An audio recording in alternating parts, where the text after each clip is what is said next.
Assalamualaikum. Nandito na naman kami sa garden ni Ate Bay. Part 2 ng pagtatanim namin ng mga crotons. Ayan. Oh. Asan na sila, Inday? Hindi na makita. Ayan sila, oh. Ito yung mga ano namin. Ayan, oh, yung mga crotons na itatanim namin. Bale, nakastart na kami. Yung dati doon ang tinaniman namin, buhay naman sila. Dito lang, dito lang. Ayan. Tignan mo. Oh, buhay na yung mga Bangkok, mga Thailand crotons ko. Diyan, oh. Pero yun lang, wala lang, maraming damo. Ayan siya, oh. May mga mangilan-ngilan na namatay. Yan siya, oh, namatay. Pero yung Bangkok, oh, ayos lang man. Ayan, oh. Yung mga nandoon, nakapaikot sa may mga alad, buhay man sila. So, nag-ano kami.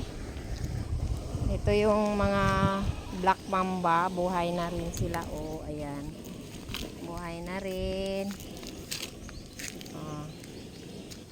Tapos yung mga red tips, hanggang doon may red tips. Ayun. Black mamba itong linya na to. Tapos mayroon pa doon sa kabila. Ayan, magsusugba yung husband ko. Ang bilis niyang nakaano. So, ito yung mga crotons na hindi ko binenta. Ito, oh, hindi ko binenta kasi itatanim ko nga. Bali, may tatlo akong yellow Mona Lisa. Tapos dito naman, red tips. Magkabilaan, red tips. Ito dito, mga red dove. Ayan, itatanim ko na rin ito.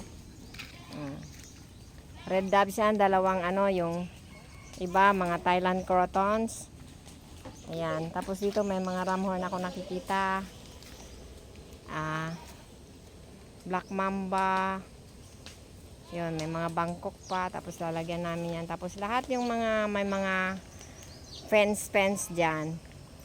Lalagyan namin ng crotons. Tingnan namin kung may time, may pa. Kung may part 3 pa ito na pagtatanim. Ay, siya ka doon. Merienda muna kayo. So, ayun na mga guys. Ito, nagkuha din kami nito kay gugulayan namin mamaya. Isasalad namin. Ayan. So guys, thank you very much for watching. Ayan. Bye bye. Syukran. Wassalam.